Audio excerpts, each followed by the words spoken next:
I think it works. I can hear it. You dogs, come on.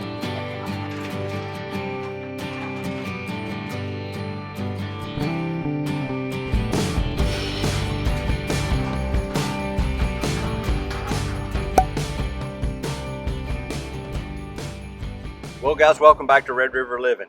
Well, this afternoon we're wrapping up a chapter that's been going about 2.5 years here at Red River Living. We purchased 10 Jersey calves roughly two and a half years ago. Not quite that, but it's roughly that. We sold some of them off to a friend of ours, sold 3 of them off. We have since processed 4 of those calves, and today we've scheduled the last 3 to go to the processor. So here at Red River Living, it's kind of a sad day. I'm sure Jared's probably not going to mind a whole lot not having to get up every morning and every afternoon having to feed them as a chore, but this afternoon we're going to attempt to load up the last 3 here using the pen that y'all have seen us purchase, seen the trailer that we've redone. Y'all going to see all that being used today in the video. But guys, just follow along with us and let's see if hopefully this goes smooth and these 3 we get loaded up and get them off to the processor today.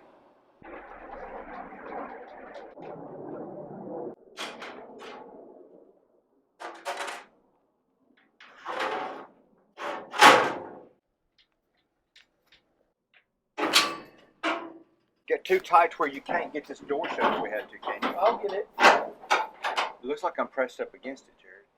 Let's see. Forward a little bit, just a hair.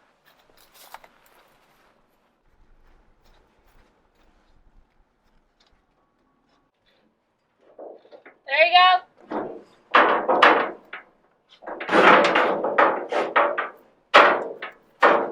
This is hard in general. Alright. Hey, we'll get them all 3 into the tub area. And maybe one of them even into this part here, maybe. Hopefully we'll just be pushing them toward. We'll pull this gate open. And hopefully get all 3 of them moving at one time. Okay. That's kind of my try to do. That's good thinking. I think it works. I can hear it.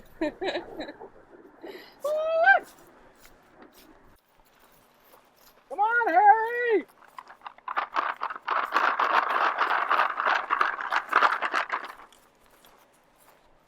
That cow is not moving. Go round up Harry, babe.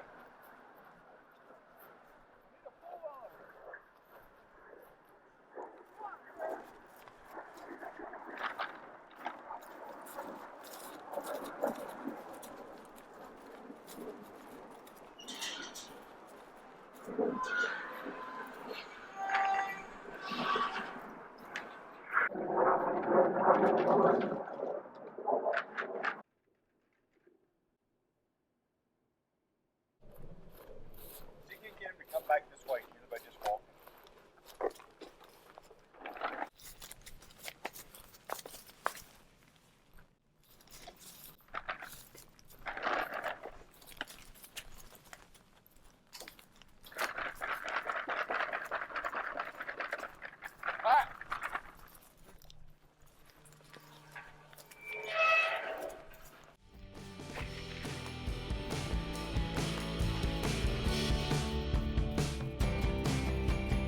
Go, Harry.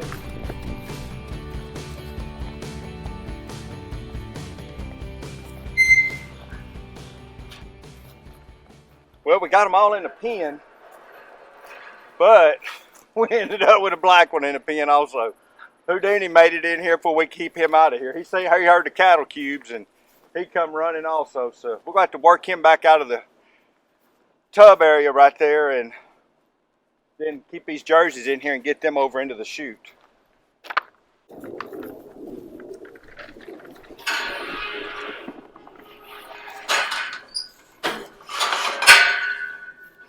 All right, Jared, just walk over that way and shake the bucket, see if we can get them to come on around.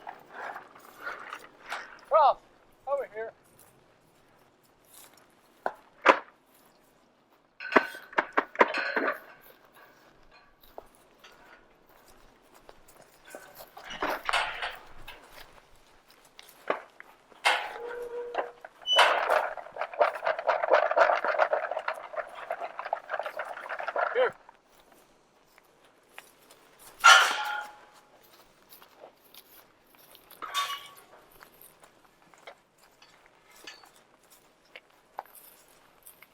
Just pour some out for them, Jared, if you have to.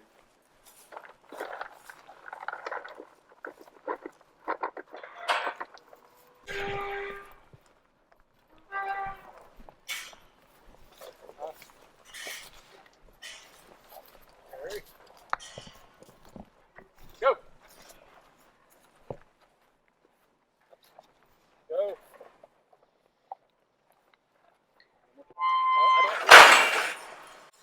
All right, get around to the other side because we got one going now. The gate's shut. Do you want me to open it? Yeah, go ahead and open it. Come on.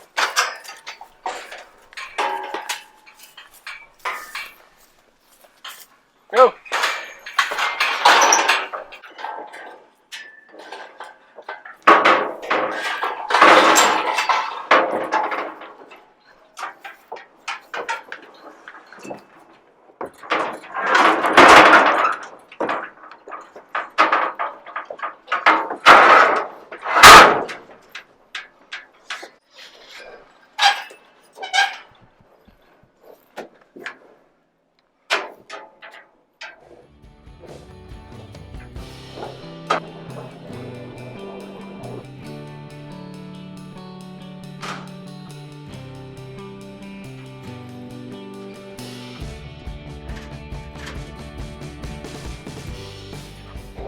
Well, that went a little bit easier than I thought it was going to go.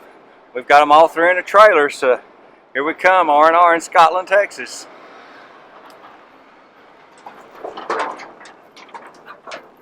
Well, guys, we're about halfway there already. But kind of give y'all a little background history on the jerseys. When we first purchased these, we had a contact here in Windthorst, and we could get the jerseys really cheap. The little steers cheap. Some of them were about a week old, up to about 30 days old is how we were able to buy these. And we got them for more than one reason. One, we got them so that the kids could have something to bottle feed. And also, the summer before, we really growed up on our place really bad. We don't have that much land, but we growed up. And we just thought, well, instead of us mowing the grass, we'd feed the grass. And the cheapest way for us to do that, we'd bought us a few Angus heifers, but the cheapest way we saw to do this was just to buy these jerseys. And the initial plan was to raise them up and just take them back to the sale barn once the summer was over with, basically. And we started doing some research and talking to some people, and just found out the potential was there if we would raise them on up to about anywhere from 15 months up to 24 months, maybe 28 months, that, we could possibly have some good meat to eat. And so that's kind of where we committed to doing that. And then we were already buying a little bit of feed from Kerr's there in Henrietta, Texas. Not Henrietta, Oklahoma, Henrietta, Texas. So we got talking to them, and they started filling us in on some information. And two of our jerseys, I mean, you could just almost tell the first two we fed out really growed out really nice. And got the meat back from getting it processed here in Scotland, and had some steaks and hamburger meat off of it. And the research I had done online reading about them talked about the meat was good. It wouldn't be marbled up like an Angus steak, but it was still really good meat. So that's when we made, after the first two, we decided we'd do the other five, we'd take them to the processor, which really has been a pretty good adventure for us. The sale barn, we might have got 50 cents, 60 cents a pound for them. I'm not sure exactly. But we didn't think we'd get $300 off of them. The way we've processed these, we've just processed them into hamburger meat, steaks, and some roast. We haven't worried about having any other bones in them or anything. And your steaks are not that as big as an Angus, because it's not a beef cow. I mean, it's off of a milk cow. So they're not as big, but the meat has been really good. We've been able to share this meat with some friends and all, and everybody that's gotten some meat has just been really satisfied with it. So there at Kerr's Feed, one of the things that On the first ones, we put them on bull mix and fed those out on bull mix. These last three, we had the heat of the summer here, and I really believe our yield is going to be down a little bit on them, and I think it's going to be due to the heat. But anyway, we put them on Steak Maker, and the Steak Maker was supposed to have a weight gainer in it. So we kept these three on Steak Maker instead of putting them on the bull mix, which is one of the feeds that they did recommend there at Kerr's Feed.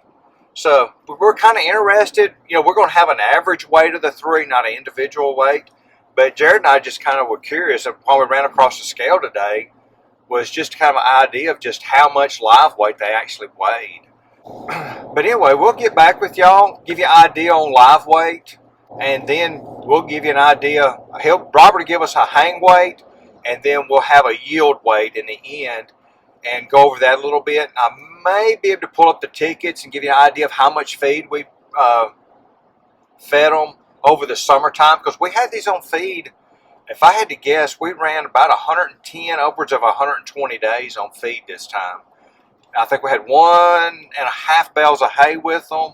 So we're going to have about $150 in hay, I guess, in them, plus the feed we were putting through them. So I'll try to come up with those numbers best I can and be able to share that with y'all and give you an idea of what we end up with here.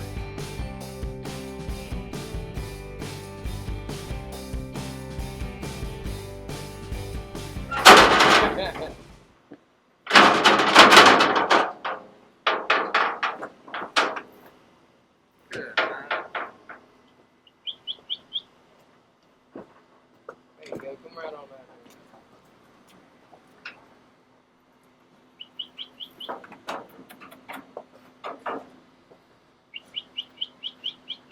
It's always funny to me that first little step on the concrete, they hate it.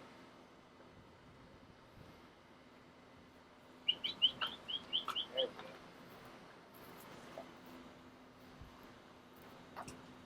Come on, Megan.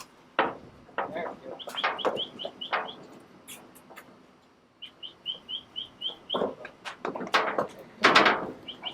Just go, Harry. Yes. There we go.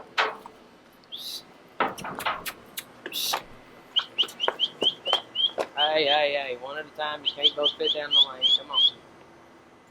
Their jerseys from, what's his name?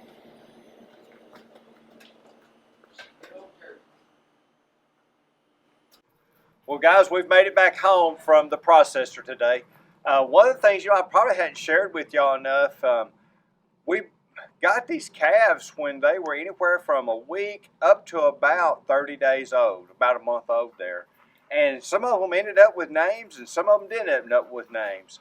One of the ones we took today was Harry, and the dairy we got him from actually named him before we picked him up. And it's kind of odd because they called him Harry, but he actually, you dogs, come on. Sit.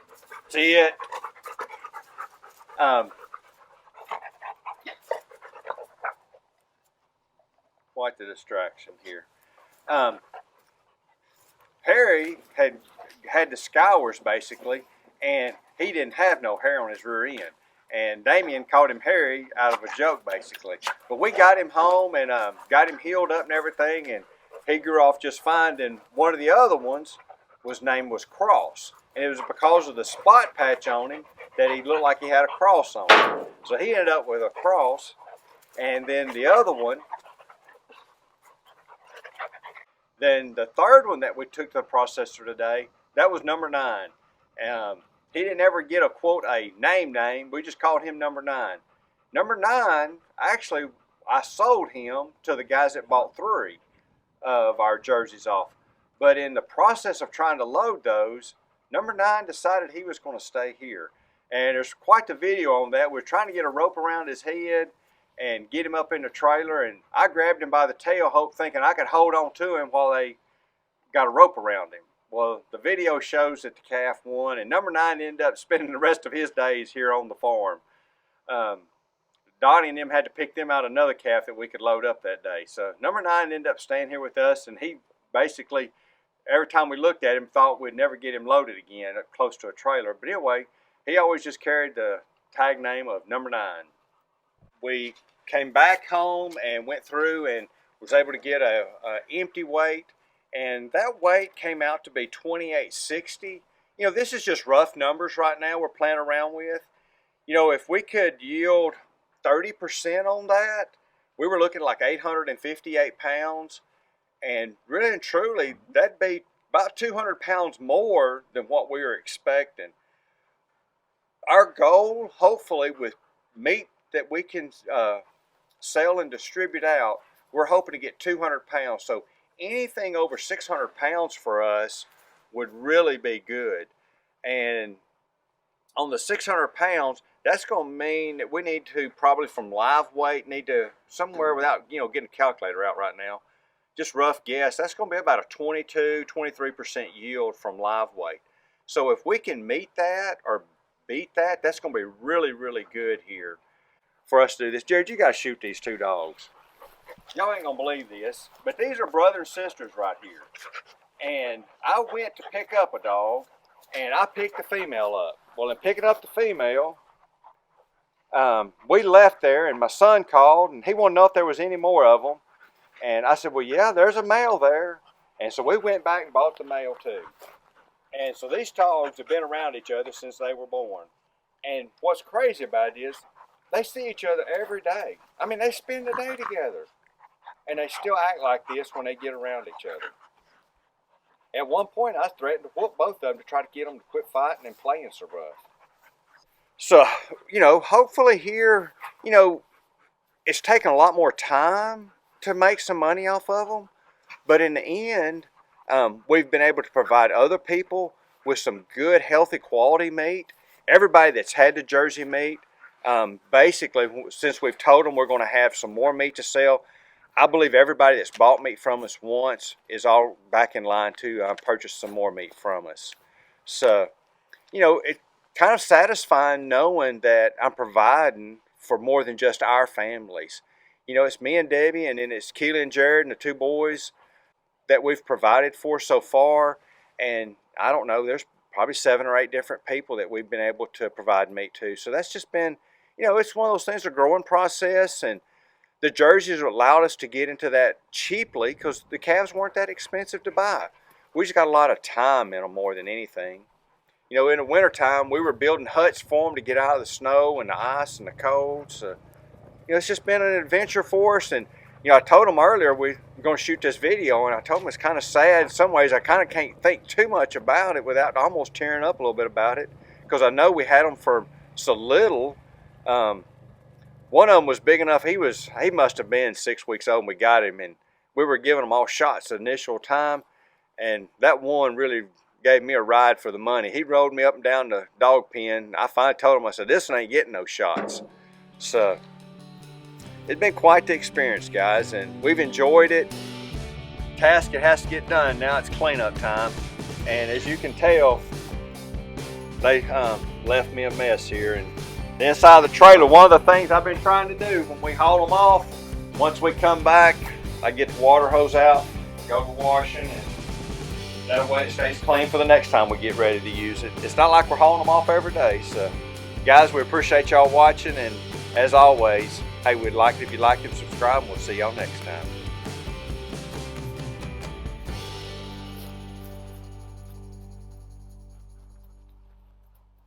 You too much.